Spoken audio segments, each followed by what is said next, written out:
a story. You're holding me tight.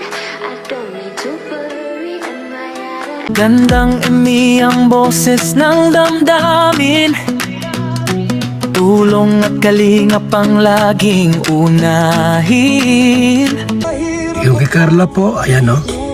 Kay Carla o. Yun o, yan. Yan o, yan. Kay Carla po yan. Ang kaibigan. Kay Carla po yan o. Ginagawa o. Laki rin po yan o. Ilang pusti po yan mga kalingap. Bilangin nyo pang pusti niyan. Ang dami-daming pusti o. Ang daming pusti o. Grabe ang lalaki ng pusti pati. Pero ano yan, malayo ang pusti kasi nasa... Sinuzoom ko lang po yung ating camera. Actually po, napakalayo po niyan. At mo ha, malayo masyado. Yan o, malayo no, di ba? Sinuzoom ko lang po ng cellphone ko. Yan o, sinuzoom ko lang po.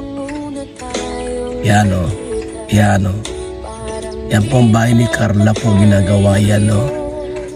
Ilang karpintero, bilangin niyo po ilang gumagawa po. Ilan po ang gumagawang karpintero? O, 1, 2, 3, 4, yung sa itaas. Mas 2, yung nasa baba. 6. Grabe. Ha? 6 yung gumagawang karpintero po. Malaki na ang gastos niyan. Ang kalingap. Tinan mo. Ginagawa po ano. Yan ha. Ganda. Grabe. Talaga naman.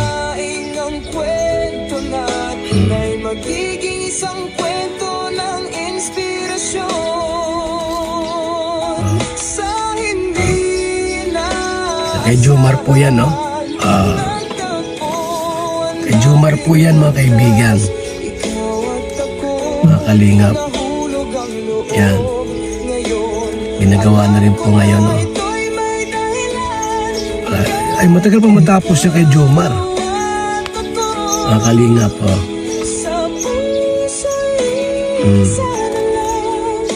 Diba?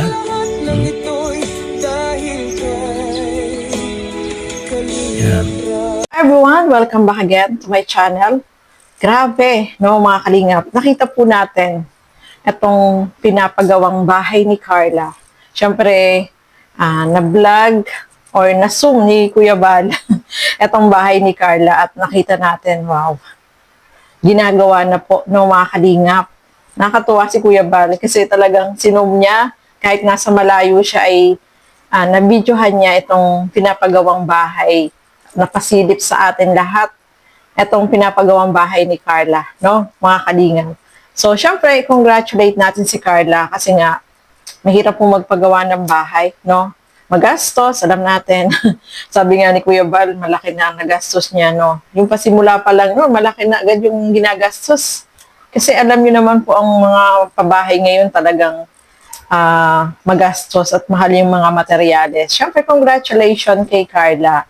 Kasi itong journey niya na pagpapatayo ng bahay ay alam natin na talagang ano yan, magastos. Pero, syempre, dahil sa mga blessing na natatanggap niya, ay nag-ipon siya, no, mga kalingap. At syempre, sa mga tulong ng mga taong nagmamahal sa kanya, ay talagang yung pangarap niya na sarili niya talagang bahay, ayan na, nasisimulan na po, no, mga kalingap. So,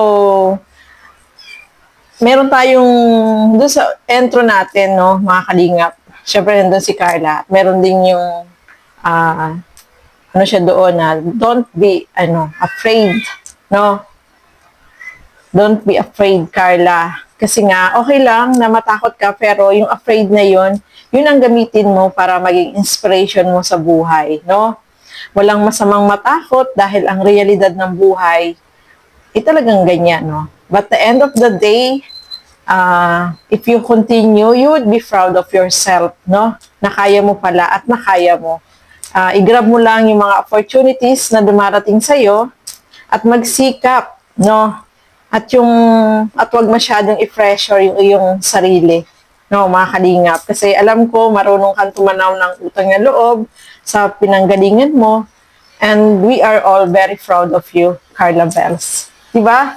So, alam natin talaga, no, sa buhay natin, marami tayong pinagdadaanan. Pero, may takot tayo. Pero yung takot na yun ang nagpapalakas sa atin, no. So, yun yung natin kay Carla, no, mga kalingap. Padayon lang, Carla. Diba? So, nakakatuwa kasi yung mga comment sa kanya ay napakagaganda po, mga kalingap, no? Nakakatuwa kasi yung alam natin, kagaya niya, yung mga ganyang pinapagawang bahay, talagang alam natin, mga hirap, magastos. Yung mga iba natin, mga hirap nga silang magpabahay. Pero si Carla, nandyan yung kanyang faith na kayang-kaya mo yan, Carla. No? Siyempre, may mga struggle, pero hindi naman talaga nawawala yun. Kaya, tiwala lang, no? At marami yung nagsusupport at nagmamahal sa'yo, especially dito sa Kalingap na talagang marami yung nagmamahal sa mga viewer, sa mga sponsor ay nandiyan para suportahan ka, no? Nakakatuwa kasi yung bahay po ni Carla, nandun lang, katabi lang ng bahay ni Papa Joms, di ba? So, sobrang magkadikit lang talaga, no, mga Kalingap. Kaya, congratulations din kay Papa Joms. Yung kanilang journey na couple sila, ayan na, yung kanilang pangarap sa buhay ay natutupad na. Especially itong bahay na pinapagawa nila, no, bawat isa. Yung kay Papa Joms, nakita din po natin, no, mga Kalingap, na may bubong na, nilalagyan na ng bubong, at naka-finishing na yung labas. So, mabilis na rin yan, no, mga Kalingap. So, nakakatuwa kasi itong journey nila sa couple ay talagang grabe. Yung mga blessing ay dumating sa kanila at yung opportunity na ibinigay sa kanila ay talagang ginagrab nila, no? Hindi nasasayang. Ayan nga. Inano nila sa bahay, no, mga Kalingap. So, congratulations, both of them, sa Jomcar, kasi yung journey nila ay talagang naabot na po nila, no, mga Kalingap. Malayo man, may na-comment nga doon, malayo pa rin. Pero, andyan si Lord na nakagabay sa kanila, no, mga Kalingap. At yung mga pangarap nila sa buhay ay matutupad po yan. Kaya, congratulations sa kanilang dalawa. Yung couple na yan, ako grabe, no? Nakakatuwa, no? Siyempre, tayong sumusupport at nagmamahal sa kanila ay, siyempre gusto natin ay talagang yung mga pangarap nila ay matupad po nila, no? Especially yung pag-aaral ni Carla, no? Matupad niya, yung pangarap niya. At ayan na yung bahay, di ba? Grabe, nakaka-proud, no, mga Kalingap. So, ayan po, no, maraming salamat po sa inyong walang sawang panonood at pagsuporta dito sa aking mga ginagawang reaction video. Siyempre, suportahan po natin Bal Santos Matubang, Kalingap Rob at Edna Vlogs. Siyempre, Carla Tufular Vlog at Kalingap Jomar. Ang inyong lingkod, Gandang Emmy, at yung mga kasama ko po sa Karaba, Teacher N, Angie De Vera Vlog, Kalingap Nolly, Darlene Vlog. Ang inyong lingkod, Gandang Emmy, syempre, huwag niyo pong kakalimutan. So, hanggang dito na lamang po muna. Thank you and God bless sa ating lahat. Bye-bye!